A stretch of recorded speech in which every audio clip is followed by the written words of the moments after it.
Hello दोस्तों, कैसे हैं आप सब। उम्मीद करता हूँ आप लोग अच्छे होंगे। चलिए इसी उम्मीद के साथ आज का वीडियो शुरू करता हूँ। और आज के वीडियो में आपके दूसरे बाब जिसको हकीकी आदात कहते हैं, उसमें आप पिछले वीडियो में हमने आपको बहुत कुछ समझाया भी था कि कैसे हम लोग यूक्लिड्स एल्गोरिथम का इस्तेमाल करके हम एचसीएफ निकालते हैं, एचसीएफ को मालूम करते हैं। तो उसी से रिलेटेड आज का भी वीडियो है और आज भी हम लोग कुछ सवालों का जवाब यहाँ देने वाले हैं। तो बने रहें आप मेरे साथ और सीखें और अपने इम्तिहान को आसान बनाएं। तो आज का पहला हम सवाल को देखेंगे और इस सवाल को बनाने से पहले हम लोग इस सवाल को समझ लेते हैं क्या कर रहा है। तो कहा जा रहा है यूक्लिड्स यहाँ पे देखेंगे आप, तो कहा जा रहा है यूक्लिड्स का, एक मिनट थोड़ा सा कलर हम ले लेते हैं। यहाँ पे कह रहा है यूक्लिड्स तकसीम के एल्गोरिथम का इस्तेमाल करके मंदरजा झील का एचसीएफ मालूम करें। तो मुझे एचसीएफ मालूम करने के लिए कहा जा रहा है और आपको बताए थे कि एचसीएफ क्या होता है। यदि आप पिछला वीडियो नहीं देखें तो आप हमारे वीडियो को देखें, जरूर समझें ताकि आपको ये सवाल आपको आसान लगे।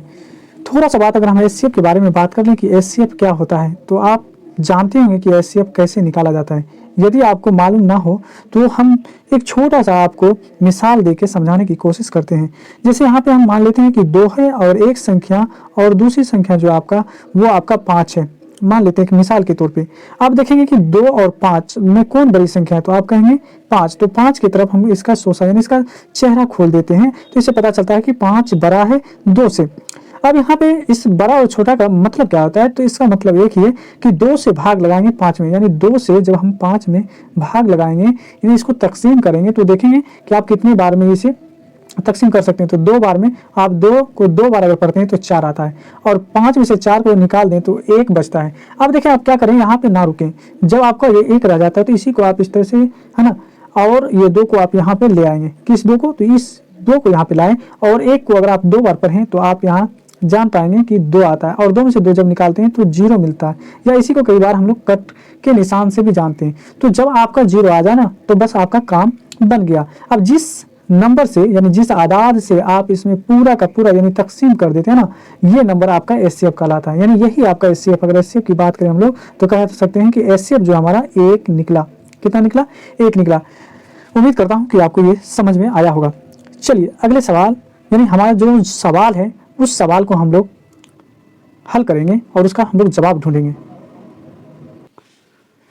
जवाब देने से पहले एक छोटा सा आपको इन्फॉर्मेशन दे देते हैं। इन्फॉर्मेशन क्या है कि हम जवाब जब देंगे तो आप इस तरह से यहाँ पे जवाब लिखेंगे।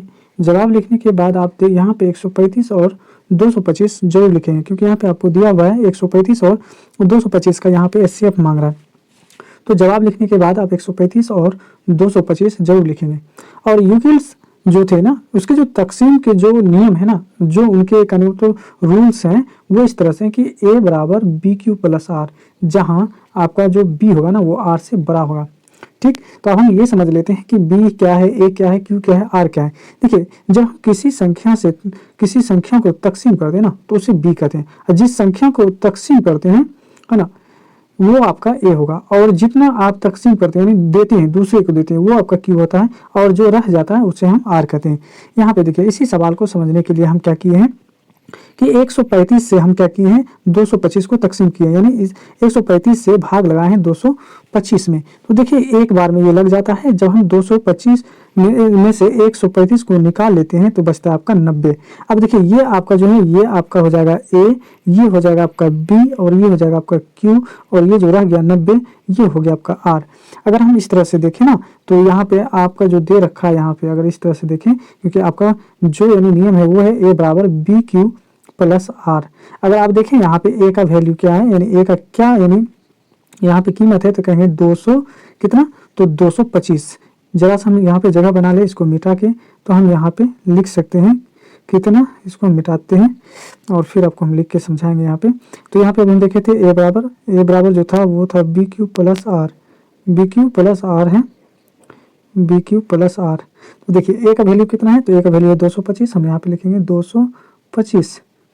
ओके 225 है आपका, यहाँ पे हम 225 लिखेंगे 225 और बराबर, यहाँ पे बराबर के बाद लिखेंगे बी क्यू, तो बी है 135, आप 135 लिखेंगे, क्यू आपका 1 है तो 1 लिखेंगे, और प्लस में आपको क्या लिखना है, तो प्लस में लिखना होगा आपको आर, आर जो कि आपका कितना है 90 है, कितना है 90, ये आपका 90 है। या इसको और हम आपको समझा दें तो यहाँ पे अगर आप देखें तो आपका ए हो गया 225 जो कि हम लिख चुके हैं, बी है आपका 135 ये भी हम लिख चुके हैं, और क्यू हो गया आपको एक भी लिख चुके हैं, और प्लस में आर होता है, आर है आपका 90 तो प्लस में आर लिख दिए। तो पहला कदम में हम कह सकते हैं कि हमारा पहला कदम हो गया 225 बराबर 135, इसको गुना कहते हैं, गुना 1 और जोड़ में यानी आपका 90 हुआ। ये कदम आपका अव्वल है यानी प्रथम यानी एक है ना। अब अगर हम कदम दूसरे कदम के बारे में हम लोग बात करें तो दूसरा कदम हमारा क्या होगा, तो अब देखेंगे कि इसी 90 से हम क्या करेंगे, इस 90 से तकसीम करेंगे 135 को, 135 को तकसीम करेंगे। तो जब हम 90 से तकसीम करते हैं 135 में तो देखिए एक बार में 90 आता है और 135 में से जब 90 को निकाल लेते हैं तो 45 बच जाता है। तो फिर हमारा वही यानी ए बराबर बी क्यू प्लस आर, तो ए हो गया आपको 135 जो कि यहाँ पे लिख चुके हैं। उसके बाद है बी हमारा है 90 वो भी लिख चुके हैं, और बी क्यू यानी बी क्यू का मतलब होता है बी गुना क्यू। तो यहाँ पे बी का आपका जो कीमत है वो 90, हम वो 90 को लिख चुके हैं, और क्यू के बारे में बात करें तो क्यू एक है वो भी हम लिख चुके हैं, और प्लस में यहाँ आर आपका 45 है तो 45 लिख दिए। ये हमारा दूसरा कदम था। अगर अब हम तीसरे कदम की बात करें ना तो तीसरा कदम हमारा क्या होगा इसे भी हम समझ लेते हैं। अब कदम तीसरा अगर देखें हम लोग, तीसरे कदम के बारे में अगर हम लोग बात करें तो आप देख पाएंगे यहाँ पे कि हमारा जो तीसरा कदम है वो क्या था कि 90 में यानी आपको 90 को तकसीम करना था 45 से। तो 45 से जब हम 90 को तकसीम किए हैं तो 45 को 2 मरतबा अगर पढ़ते हैं तो 90 आ जाता है। तो इस तरह से आप देखेंगे आपका ए जो है ए आ गया आपका 90 और बी आ गया आपको 45, ये आपका बी है, ये आपका बी है, बी 45 और क्यू आपका 2 और आर आपका हो गया 0। तो आप देखेंगे यहाँ पे हमारा तीसरा कदम है, और तीसरा कदम हो गया 90 बराबर 45 गुना 2 जोड़ है ना 0। आपको हम बता भी दिए थे कि जब 0 आ जाए तो आपका काम बन गया। क्यों काम बन गया कि अब आपका एचसीएफ आ जाएगा किस संख्या से, यानी किस आदाद से आपका पूरा भाग लगा है, तो वो लगा है 45 से, और आपका आंसर हो जाता है, आपका जवाब आ जाता है 45, यानी आपका एचसीएफ जो होगा वो हो जाएगा 45। तो इस तरह से हम देखें कि यूक्लिड्स एल्गोरिथम का हम लोग इस्तेमाल करके हम लोग एचसीएफ निकाल चुके हैं। तो आई होप आप लोग को भी समझ में आया होगा। यदि आपको समझ में आ रहा है तो हमारे वीडियो को लाइक करें और चैनल को सब्सक्राइब जरूर करें और अपने दोस्तों में भी शेयर करें। तो अगले सवाल हम फिर एक नए वीडियो लेके आएंगे, तब तक के लिए आप पढ़ें और चीज़ों को समझें और हमसे जुड़े रहें। अपना ख्याल रखें, बाय।